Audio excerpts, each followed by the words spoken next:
Hello, I welcome you all. Session number 3 of chapter 5 of class 9 science and CRT. Share the screen. So class, we will be discussing in this session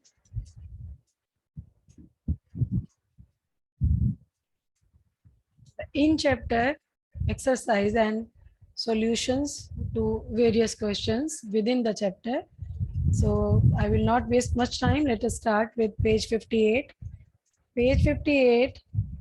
First question is, who discovered cell and how? If you remember, in session 1, I told you there was a scientist named as Robert Hooke. In 1665, he designed a microscope. उन्होंने अपने आप एक microscope बनाया और उसमें से जो cork होता है, जैसे कहते हैं ना शीशियाँ होती हैं कांच की, उनके ऊपर कॉर्क लगा होता है, कॉर्क का ढक्कन होता है। तो एक पेड़ की छाल होती है, तो उसको पतला सा स्लाइस करके वो अपने माइक्रोस्कोप के नीचे देख रहे थे कि देखें क्या दिखता है। तो उन्होंने देखा, उनको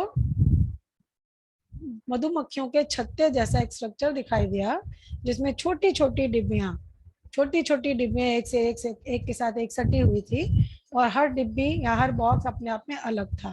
तो क्योंकि वो एक बॉक्स जैसी शक्ल थी, तो उनको लैटिन भाषा में जो छोटे कमरे के लिए, छोटे बॉक्स के लिए सेल शब्द यूज होता था, तो उन्होंने इसको साइंस की भाषा में सेल बुलाना ठीक समझा। और ये इस तरह था कि अपनी सेल की डिस्कवरी हुई, यानी ये चांस डिस्कवरी थी। कैसे का मतलब है कब हुई, कैसे किया। तो कैसे का जवाब हमारे पास यही है कि ये डिस्कवरी बाय चांस थी। ऐसा नहीं कि वो सेल्स को ढूंढने निकले थे, तो ये चांस डिस्कवरी थी, रॉबर्ट हुक ने की थी। कैसे की थी? उन्होंने सेल्फ डिजाइन एक माइक्रोस्कोप के थ्रू देखा था।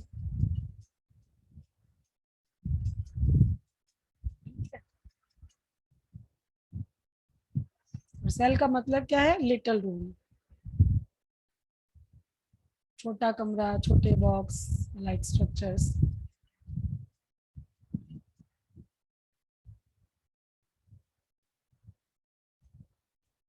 अगला क्वेश्चन आपकी बुक में पूछा गया है, why is cell called the structural and functional unit of life. मैं रिपीट कर रही हूँ कि जो सेल है जिंदगी की संरचनात्मक और क्रियात्मक इकाई है। इसको आप समझाएं कि किसी भी चीज की संरचना हुई है तो वो सेल से हुई है, कोई भी चीज कोई काम करती है तो वो इसलिए करती है क्योंकि उसकी सेल काम करती है।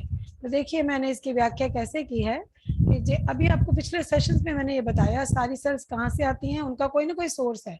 अगर कोई भी सेल ना होती तो आगे कोई सेल होती ना, यानी सेल्स तो होती हैं। तो all cells are derived from pre existing sales.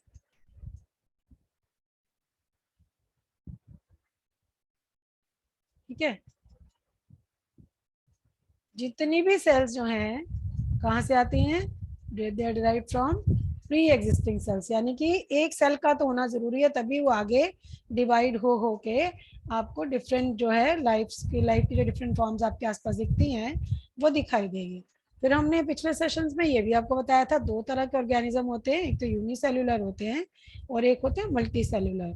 Uni का मतलब होता है सिंगल और मल्टी का मतलब है मोर देन वन। तो यूनिसेल्युलर ऑर्गेनिज्म मतलब जिसमें एक ही सेल होती है, एक ही सेल से पूरा ऑर्गेनिज्म बनता है, जैसे कि अमीबा, पैरामीशियम, क्लैमिडोमोनास। ठीक है।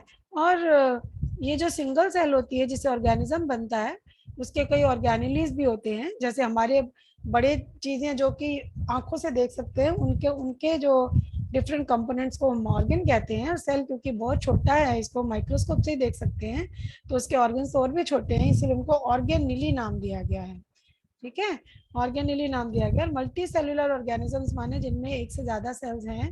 तो इसमें क्या होता है, बहुत सारी सेल्स होती हैं, झुंड बनाती हैं, अलग अलग झुंड बनाती हैं। एक इधर ग्रुप बन गया, जैसे आपकी क्लास में लंच ग्रुप होते हैं, कोई बच्चे 3 बच्चे इकट्ठे लंच करते हैं, कोई 4 करते हैं, कोई 5, कोई 10 करते हैं। ठीक है ना, सबकी नेचर अलग अलग होती है। तो मल्टी सेल्युलर ऑर्गेनिज्म में भी मान लीजिए दिमाग की जो सेल्स हैं वो अलग झुंड बना लेती हैं, हार्ट की सेल्स अलग झुंड बना लेती हैं। एक ही सिंगल बॉडी के अंदर बहुत सारे आपको क्लस्टर मिलते हैं। क्या मिलते हैं? सेल्स के ग्रुप मिलते हैं। आगे आने वाले चैप्टर्स में हम पढ़ेंगे सेल्स के ग्रुप को हम क्या कहते हैं, टिश्यू कहते हैं। ठीक है, सेल्स जो है ग्रुप बना लेते हैं, और जो ग्रुप बनाने के बाद में हर जो ग्रुप जो होता है वो आगे एक ऑर्गन बनाता है, ठीक है। यानी कि या दूसरे शब्दों में डिफरेंट बॉडी ऑर्गन्स के अंदर डिफरेंट टाइप ऑफ सेल्स होती हैं, और हर ऑर्गन का क्या होता है, डिफरेंट फंक्शन होता है, ठीक है। और जो श्रम विभाजन, डिवीजन ऑफ लेबर में मल्टी सेलुलर ऑर्गेनिजम्स में भी देखने को मिलता है, और उसमें यूनिसेल्युलर में भी मिलता है। यूनिसेल्युलर में हमने कहा सिंगल सेल से पूरा ऑर्गेनिज्म बन जाता है, जैसे अमीबा। और ले तो उसमें डिवीजन ऑफ लेबर कैसे होगा, सिंपल है। सेल के हमने कहा स्पेशल कंपोनेंट्स होते हैं जो अलग अलग काम करते हैं, तो ये और कंपोनेंट्स जो हैं ऑर्गेनेलीज कहलाते हैं, ठीक है। तो division of labour multi cellular organism में भी है जहाँ पर हर ऑर्गन अलग काम कर रहा है, और यूनिसेलुलर में भी है जहाँ पर सेल के ऑर्गेनेलीज डिफरेंट फंक्शंस परफॉर्म कर रहे हैं। हर लिविंग, हर जिंदा सेल, जो भी सेल जिंदा है उसमें एक क्षमता है। कौन सी क्षमता है कि वो सारे आधारभूत या फंडामेंटल फंक्शंस करती है, जो कि जिनसे कि हम जिंदा चीज़ों को पहचानते हैं, कहते हैं कि ये चीज़ जिंदा है। कैसे देखते हैं, उसके अगर कोई इंसान है तो उसके, जानवर है तो उसके नाक के पास हाथ ले जाके देखते हैं सांस आ जा रही है कि नहीं आ जा रही। पेड़ अगर उसका बिल्कुल ही तना सूख गया, जड़ें भी सूख गई हैं, तो हम कहते हैं मर गया। जड़ें हरी हैं तो हम कहते हैं अब ये पौधा जिंदा हो जाएगा। तो हर लिविंग सेल में जो कैपेसिटी होती है कि वो बेसिक फंक्शंस जो लिविंग बींग्स के से हमें एक्सपेक्टेड है उनको परफॉर्म कर सकते हैं। यही वजह है कि हम कहते हैं कि सेल जो है एक आधारभूत इकाई है सारे जीवों के काम करने की और उनकी संरचना की। अब अगला प्रश्न आता है, how do substances like carbon dioxide and water move in and out of the cell. Cell के अंदर बाहर पानी और कार्बन डाइऑक्साइड कैसे आते जाते हैं। देखिए, आपको हमने पिछले सेशंस में डिस्कस किया था, जो गैशियस एक्सचेंज है, ठीक है, अलग अलग सेल्स के बीच में और सेल और इसके एनवायरनमेंट के बीच में, ठीक है। दो तरह से गैशियस एक्सचेंज होता है, एक तो सेल के अपने ऑर्गेनेलिस के बीच में, दूसरा बाहर का वातावरण और सेल के अंदर का वातावरण, ठीक है। तो ये जो गैशियस एक्सचेंज है कैसे होता है, it takes place by diffusion. Diffusion को हम आप पहले केमिस्ट्री के चैप्टर्स में भी पढ़ चुके हैं, intermixing of different metal particles on their own, ठीक है। तो डिफ्यूजन एक प्रोसेस ऑफ इंटरमिक्सिंग है। तो ये अब यहाँ पर डिफ्यूजन प्रोसेस से ही गैसेस सेल के अंदर बाहर आती जाती हैं, पानी भी अंदर बाहर आता जाता है। तो गैसेस के डिफ्यूज करने का जो नियम होता है कि जो हाई कंसंट्रेशन से वो लो कंसंट्रेशन की तरफ जाती है। तो जब सेल के अंदर ऑक्सीजन की मात्रा कम हो जाती है तो जाहिर है यहाँ पर कंसंट्रेशन कम हो गई, और बाहर के वातावरण में ऑक्सीजन ज़्यादा है, तो ऑक्सीजन बाहर से सेल के अंदर आती है। अब जब ऑक्सीजन सेल के अंदर आती है तो जो खाना खाया होता है सेल्स ने, ऑक्सीजन उसका मेटाबॉलिज्म करती है। मेटाबॉलिज्म करने में जब सारी ऑक्सीजन यूज हो जाती है तो ऑक्सीजन कम हो जाती है और कार्बन डाइऑक्साइड गैस का लेवल बढ़ने लग जाता है। और कार्बन डाइऑक्साइड बाहर तो कम होती है लेकिन गैस सेल के अंदर ज़्यादा बढ़ गई है। जब सेल के अंदर ज़्यादा बढ़ गई है तो इसको बाहर निकलना ही होगा, तो CO2 सेल से बाहर वातावरण की तरफ जाती है, ये सेल के अंदर से निकलकर बाहर की तरफ मूव करती है। इसी तरह से जो पानी है उसका जो मूवमेंट है मेम्ब्रेन के क्रॉस, उसको ऑस्मोसिस कहते हैं। और कितना पानी अंदर जाएगा कितना बाहर आएगा ये इस बात पर निर्भर करता है कि पानी के अंदर कोई और सॉल्यूट घुला हुआ है या नहीं घुला हुआ है तो कितनी मात्रा में घुला हुआ है, ठीक है। तो जब पानी का जो नेट डिफ्यूजन है, नेट डिफ्यूजन हम वर्ड के यूज कर रहे हैं।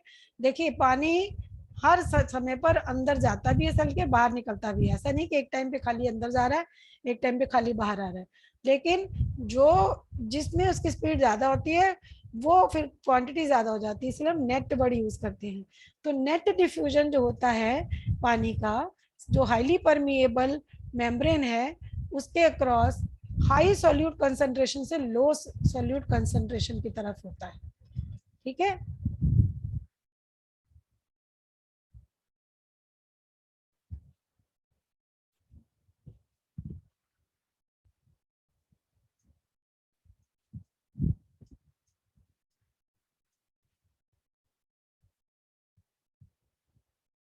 तो जहां पर भी ज्यादा कंसंट्रेटेड कोई सोल्यूशन होगा और पानी की मात्रा कम होगी, पानी वहीं की तरफ जाएगा।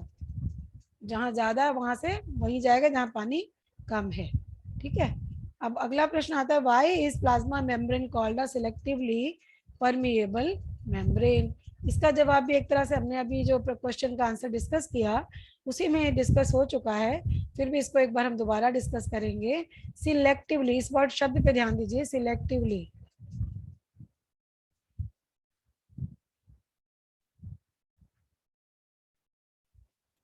मतलब कुछ चुनी हुई चीजों को ही परमीएबल, परमी, अपने आस पार पर जाने देती है, ऐसा ऐसा उसको कहते हैं कि एक सिलेक्टिवली परमिएबल मेम्ब्रेन है।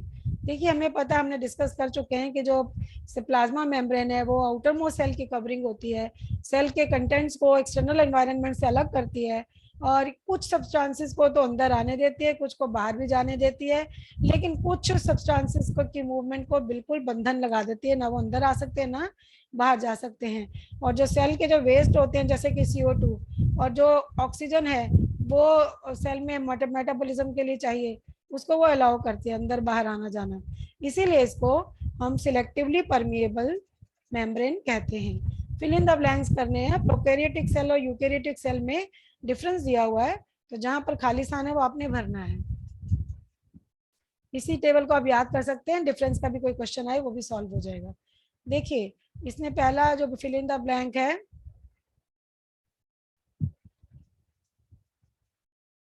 प्रोकैरियोटिक सेल में दूसरे नंबर पे न्यूक्लियर रीजन इज अनडिफाइंड।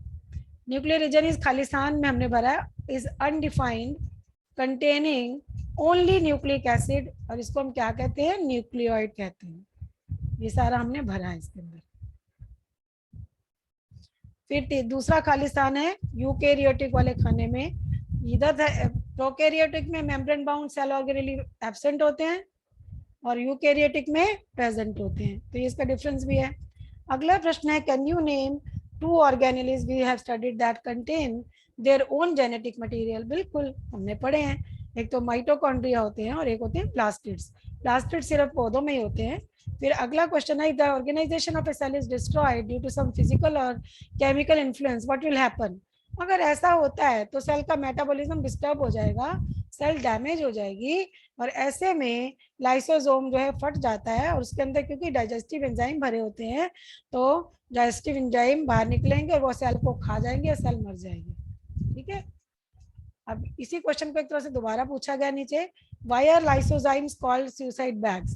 वही कारण है, लाइसोजाइम्स हमें पता है बैग लाइक स्ट्रक्चर्स होते हैं, और इनमें क्या होता है कि बेसिकली जो होता है डाइजेस्टिव एंजाइम भरे रहते हैं।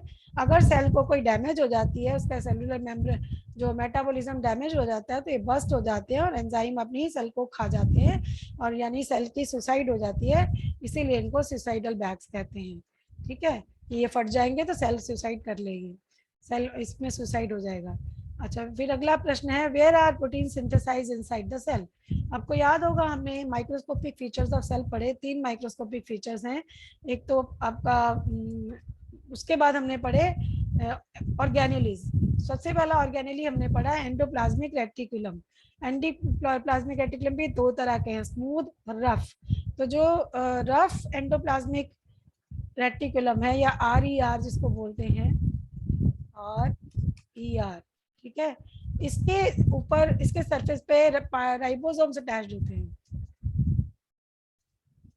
ये जो राइबोसोम्स हैं, they are the sites of protein manufacture in the cell. यही वो जगह है जहां पर सेल में प्रोटीन बनता है। With that we come to an end of this session wherein we have tried to solve the solutions to the questions given in exercises in the chapter 5 of science. Till we meet in the next class, all the best.